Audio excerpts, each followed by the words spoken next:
আচ্ছা, আগের 3 ক্লাসে আমরা পড়েছিলাম লাস্ট হচ্ছে কনসেন্ট্রেশন সেল।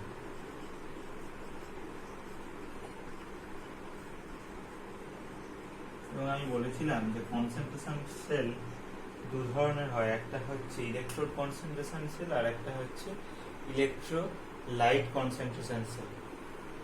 এবং সেগুলো কি সেটা সম্বন্ধে আমি অলরেডি ডিসকাস করে দিয়েছি। তো এইখান থেকে কিরকম ধরনের কোশ্চেন থাকতে পারে আমি সেরকম কয়েকটা প্রবলেম বলছি। ধরো তোমাকে এরকম একটা সেল দিয়ে দিল,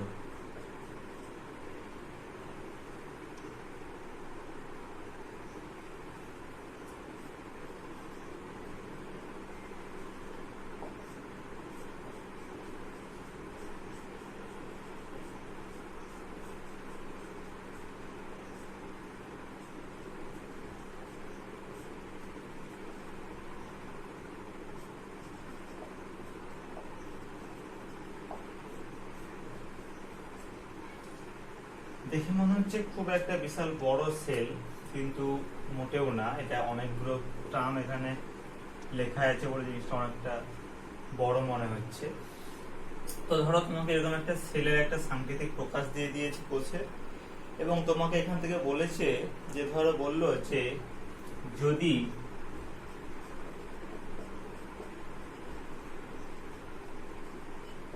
যদি কোষটির C1 লেস দেন C2 হয়, মানে হয়, তাহলে কোষটি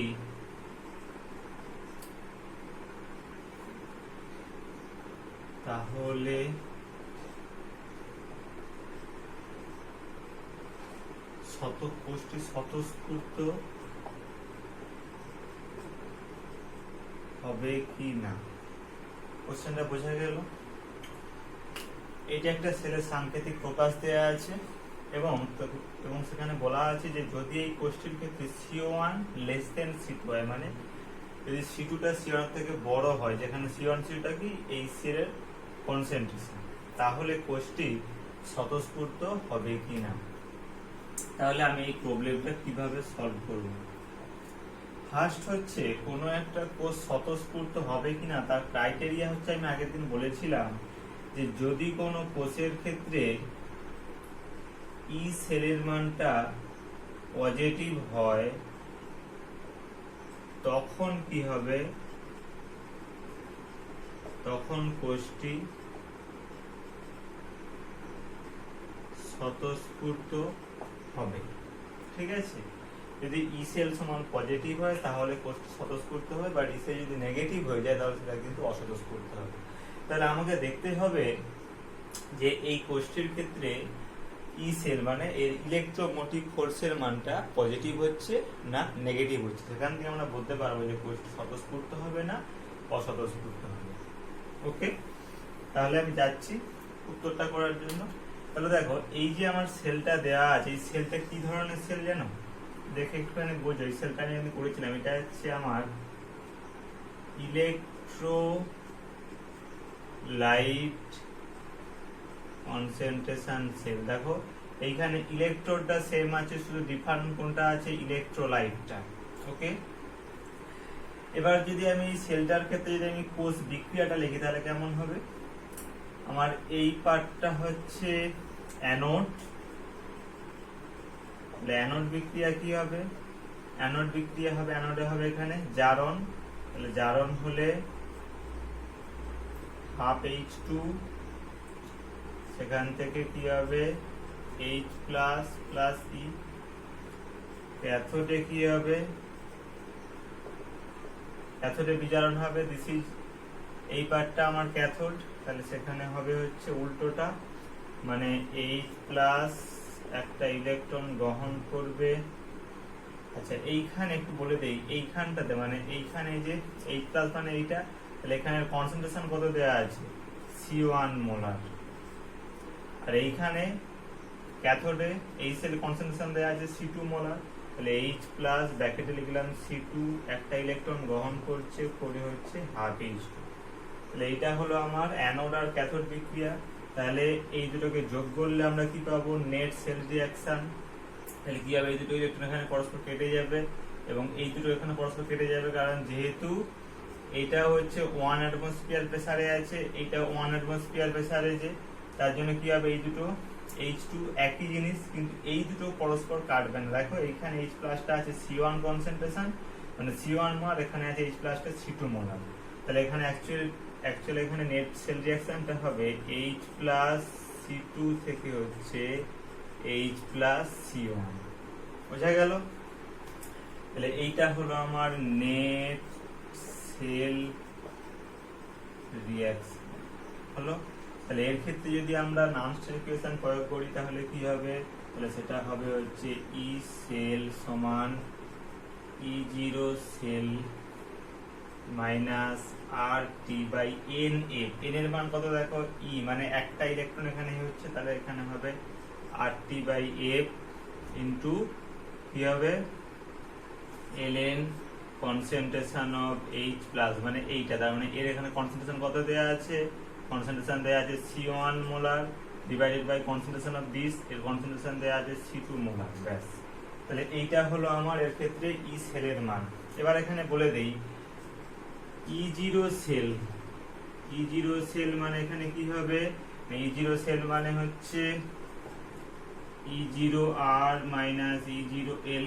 এবার দেখো যেহেতু এখানে আমার ক্যাথোড এবং অ্যানোডে কি আছে, একই জিনিস আছে, মানে দুটোতেই H প্লাস আর H2 আছে, সেই জন্য যেহেতু এখানে ক্যাথোড এবং অ্যানোডের আমার রিঅ্যাকট্যান্ট গুলো একই, সেই জন্য এক্ষেত্রে ই সেলের মান কি হবে না, ই সেলের মানটা এখানে আমার 0 হবে। ঠিক আছে, কারণ এর মানটাও যা হবে এর মানটাও একই হবে, তার মানে এই দুটোর মান সমান হওয়ার জন্য এই E0 সেলের মানটা হয়ে যাবে এখানে 0। আমি যদি এটা এখানে পুট করি তাহলে এটা হবে 0 minus R T by F ln C1 by C2, আর এদিকে আছে ই সেল। তাহলে দেখো আমি এবার এইটাকে এখানে কেটে দিচ্ছি, আচ্ছা এইটাকে তাহলে আমি এখানে কেটে দিচ্ছি এইটা। তাহলে আমার কি হলো না, ই সেল সমান হলো minus R T by F ln C1 by C2। তার মানে ই সেলে যেহেতু আমরা জানি এখানে আর টি এবং এফ তিনটেই কনস্ট্যান্ট টার্ম, তাহলে সেই জন্য ই সেলের মানটা শুধুমাত্র ডিপেন্ড করছে এই C1 আর C2 এর উপর। এবার আমার এখানে কন্ডিশন কি দেওয়া আছে, যে কন্ডিশন দেওয়া আছে যে C1 গ্রেটার দেন C2, তাহলে দেখো C1 greater than C1 less than C2 যদি হয়, তাহলে দেখো এইখানে কি হবে, তাহলে C2 যদি বড় হয় তাহলে এই টার্মটা কি হবে, এই টার্মটা হচ্ছে ফ্র্যাকশন হবে, ভগ্নাংশ হবে, কারণ এইটা যদি হয় বড় হয়, তাহলে এইটা যদি আমার ফ্র্যাকশনে হয় তাহলে ln ফ্র্যাকশনের মান কত হবে, নেগেটিভ হবে। তার মানে ln ফ্র্যাকশনের মান যদি আমার নেগেটিভে আসে তাহলে সেই নেগেটিভ এই নেগেটিভ মিলে কত হবে, তাহলে ই সেল সমান হয়ে যাবে পজিটিভ। তাহলে ই সেল সমান যদি পজিটিভ হয় তাহলে সেলটা হবে স্পন্টেনিয়াস। বুঝা গেল? যদি এখানে উল্টোটা হতো, তার মানে যদি এখানে C1 লেস দেন C2 হয় তখন সেলটা হবে স্পন্টেনিয়াস, কিন্তু যদি C1 গ্রেটার দেন C2 হতো তখন কিন্তু সেলটা হয়ে যাবে নন স্পন্টেনিয়াস। বোঝা গেল?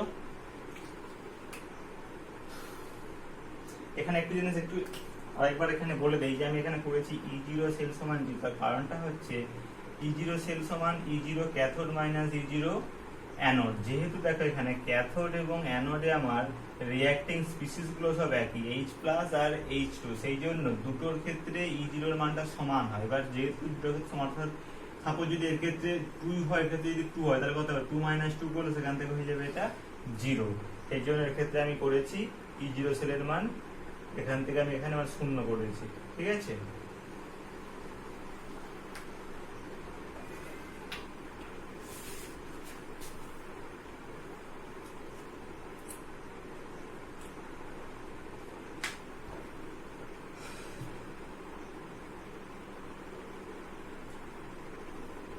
ওকে।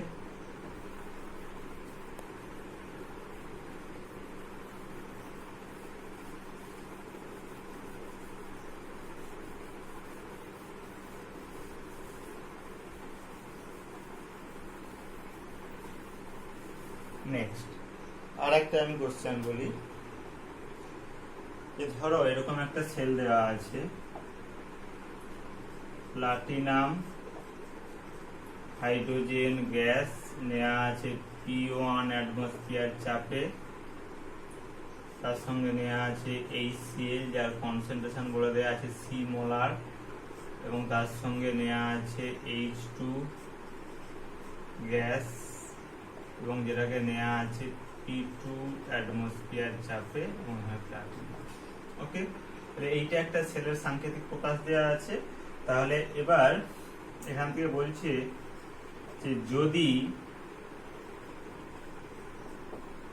এই কোষটির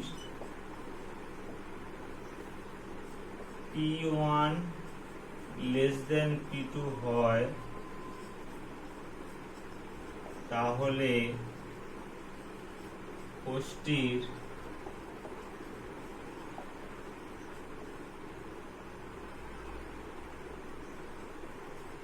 স্বতঃস্ফূর্ততা কি হবে, অর্থাৎ কোষ স্বতঃস্ফূর্ত হবে কি হবে না। একই রকম ধরনের অঙ্ক আমি, তাহলে দেখো এই যে আমি সেলটা লিখেছি, দেখো দেখিনি সেলটা কি ধরনের সেল। এটা হচ্ছে দেখো ইলেকট্রোডটা আমার এখানে আলাদা আছে, এখানে আমি নিয়েছি হাইড্রোজেন গ্যাসটাকে P1 অ্যাটমসফিয়ারে, এখানে নিয়েছি আমি হাইড্রোজেন গ্যাসটাকে P2 অ্যাটমসফিয়ার। তাহলে যেহেতু এখানে আমার ইলেকট্রোডটা আমার ডিফারেন্ট, তাহলে সেই জন্য হচ্ছে, কিন্তু দেখো এখানে আমার ইলেকট্রোলাইটটা সেম, সেই জন্য এটাকে বলছি আমরা electrolyte, sorry, this is electrode concentration cell, electrode concentration cell।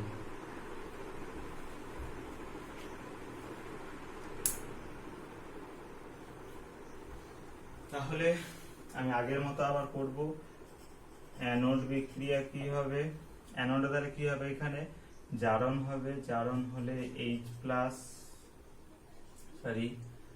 H2 half H2 যেটা নেওয়া আছে P1 অ্যাটমসফিয়ারে, সে জারিত হবে হবে H প্লাস, আর concentration C molar plus electron.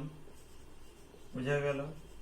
ক্যাথোডে কি বিক্রিয়া হবে, ক্যাথোডে তাহলে আমার বিজারণ হবে, তাহলে H প্লাস যার কনসেন্ট্রেশন দেওয়া আছে C মোলার, সে একটা ইলেকট্রন গ্রহণ করে কি হবে হাফ H2 যেটা নেওয়া আছে pressure P2।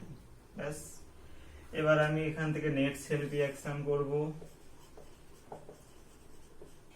Net sell reaction তাহলে কি হবে, দেখো এইটা কেটে যাবে, কারণ দুটোই আমার যেহেতু একই কনসেন্ট্রেশন। আবার একটু বলে দেই, পরীক্ষার সময় তোমরা কিন্তু এভাবে এটাকে কাটবে না, আমি জাস্ট তোমাদেরকে এটা বোঝানোর জন্য বললাম, ঠিক আছে।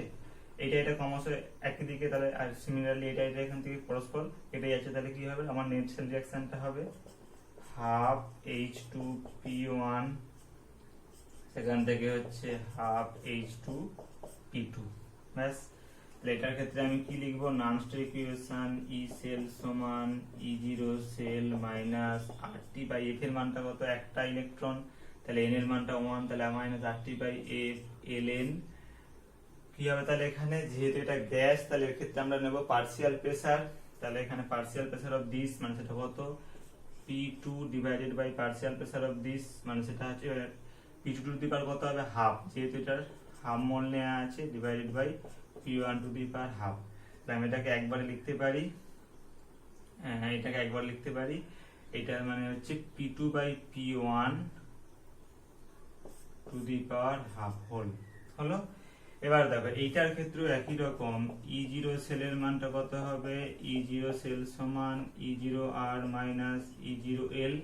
এবার দেখো যেহেতু এখানেও দুদিকে আমার ইলেকট্রোড মানে সমস্ত রিঅ্যাকট্যান্ট বিশেষ গুলো একই, সেক্ষেত্রে এর ক্ষেত্রে E0 সেলের মানটা হবে 0। তাহলে আমি এখানে E সেল সমান লিখছি 0 minus RT by F ln P2 by P1 to the power half.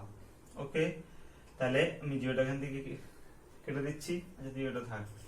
তাহলে এবার কি হবে, এখানে কি কন্ডিশন দেয়া আছে, বলা আছে P1 লেস দ্যান P2,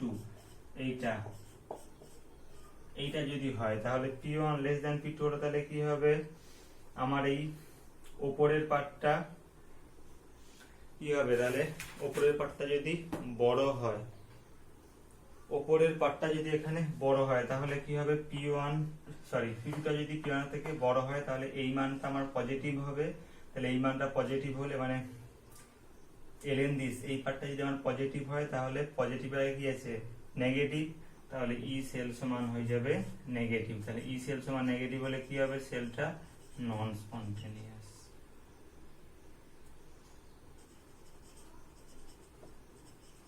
অস্বতঃস্ফূর্ত। তাহলে এক্ষেত্রে স্বতঃস্ফূর্ত কখন হবে, স্বতঃস্ফূর্ত হবে যদি এটা P1 গ্রেটার দেন P2 হয়। বা ধরো তোমাকে এই কোশ্চেনটা একটু অন্যভাবে করতে বলতে পারে যে এই কোষটি স্বতঃস্ফূর্ত হবে কোন কন্ডিশনে, মানে কোন কন্ডিশন, তখন তোমাকে বলতে হবে যে যদি P1 গ্রেটার দেন P2 হয় তখন কোষটি স্বতঃস্ফূর্ত হবে। কি বললাম বোঝা গেল? ধরো তোমাকে এই কোশ্চেনটা একটুখানি ঘুরিয়ে বললো যে এই কোষটি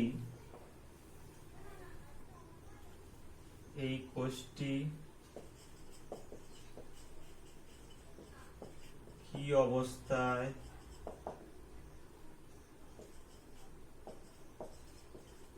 স্বতঃস্ফূর্ত হবে, তাহলে কি বলবে এখানে, তাহলে আমাকে স্বতঃস্ফূর্ত কখন হবে না যদি P1 গ্রেটার দেন P2 হয়, তখন তাহলে কি হবে এই টার্মটা আমার ফ্র্যাকশন হয়ে যাবে, তাহলে ln ফ্র্যাকশনের মান নেগেটিভ, সেই নেগেটিভ এই নেগেটিভ মিলে পজিটিভ হয়ে যাবে, তার মানে ইসেল এর মান পজিটিভ হওয়ার সেটা আমার স্পন্টেনিয়াস হয়ে যাবে।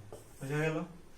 তাহলে এই ধরনের প্রবলেমের ক্ষেত্রে মেনলি দেয় কোষটি স্বতঃস্ফূর্ত হবে কি না এই ধরনের, তাহলে আমাকে মেন বার করতে হবে যে আমাকে যে এখানে কোষটা দেবে সেখান থেকে আমাকে তার অ্যানোড বিক্রিয়া ক্যাথোড বিক্রিয়া লিখে সেখান থেকে আমার নেট সেল রিঅ্যাকশনটা লিখতে হবে, মানে মোট কোষ বিক্রিয়াটা, এবং তারপর সেখান থেকে আমরা নানস্টেট সমীকরণ ব্যবহার করে সেখান থেকে আমরা একটা ইকুয়েশন তৈরি করব। এবার সেখানে আমাদের এই পার্টটা অর্থাৎ যদি আমাদের এখানে কনসেন্ট্রেশন বা যদি আমার পার্সিয়াল প্রেসার থাকে তাহলে সেই পার্টটা থেকে আমরা এখান থেকে বলতে পারবো যে কোন কন্ডিশনে ই সেলের মানটা পজিটিভ হবে, তার মানে যে কন্ডিশনে ই সেলের মানটা পজিটিভ হবে সেই কন্ডিশনে একমাত্র কি হবে না কোষটি স্বতঃস্ফূর্ত হবে।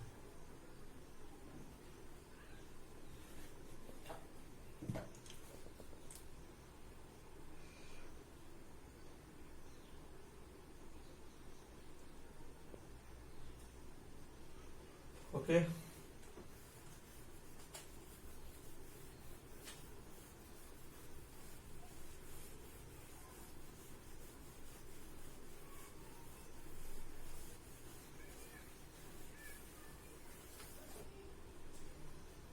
এরপরে আসি calculation of concentration of electron.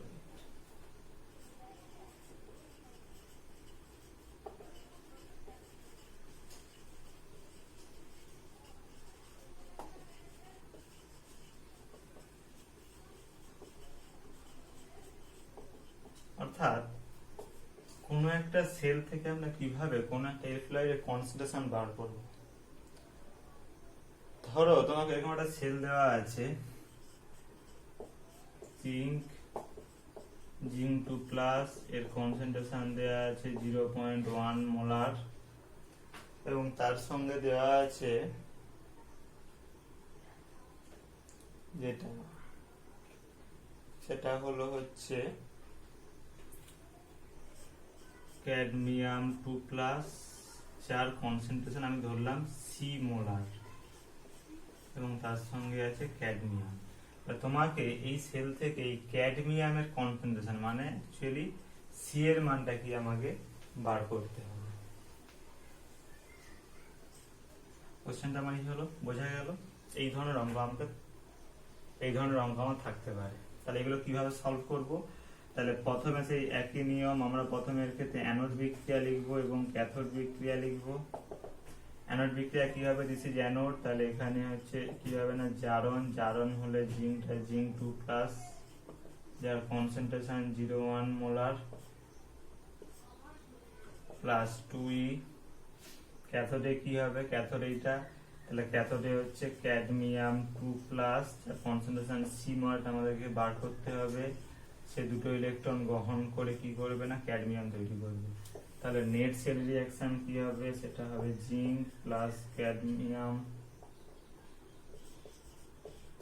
2+, যার কনসেন্ট্রেশন সি মোলার, সেখান থেকে হচ্ছে zinc 2+, concentration 0.1 molar plus cadmium. তাহলে এক্ষেত্রে নানস্টেট সমীকরণটা কি হবে, ই সেল সমান E zero cell minus R T by N এর মান কত 2 R T by 2a into L N concentration of this মানে concentration of zinc 2 plus into concentration of cadmium divided by this concentration of zinc into concentration of cadmium 2 plus। এবার যেহেতু cadmium আর জিঙ্কটা আছে বিশুদ্ধ, ফলে এদের ক্ষেত্রে অ্যাক্টিভিটিটা কি হয় 1 হয়, তাহলে আমি এটা এখান থেকে বাদ দিয়ে দিচ্ছি, এইটা এখান থেকে বাদ দিয়ে দিলাম। এবার সরি এটা ছিল আমার ক্যাডমিয়াম 2 প্লাস। এবার দেখো এদের মধ্যে অলরেডি জিঙ্ক 2 প্লাস এর কনসেন্ট্রেশন দেয়া আছে 0.1 মোলার, তাহলে এটা হবে 0.1 এর কত কনসেন্ট্রেশন সি, তাহলে আমাকে এখান থেকে অ্যাকচুয়ালি বার করতে হবে সি। এবার তোমাকে এখানে E0 সেলের মানটা দিয়ে দিবে, অ্যাকচুয়ালি তোমাকে এখানে E0 অফ দিস মানে E0 অফ অ্যানোড এবং E0 অফ ক্যাথোড দিয়ে দিবে, সেখান থেকে তোমাকে এই E0 সেলের মানটা বার করতে হবে, E0 cathode minus E0 anode করে, তারপরে সেখান থেকে কি করতে হবে না তোমাকে এই মানটাও দিয়ে দেবে, ই সেলের মানটা কত হবে, তাহলে এইগুলো সব পুট করে সেখান থেকে আমাকে এই সি এর মানটা এখান থেকে বার করতে হবে, অর্থাৎ এর কনসেন্ট্রেশনটা কত হবে। ওকে, এই ধরনের কিন্তু অঙ্ক থাকে।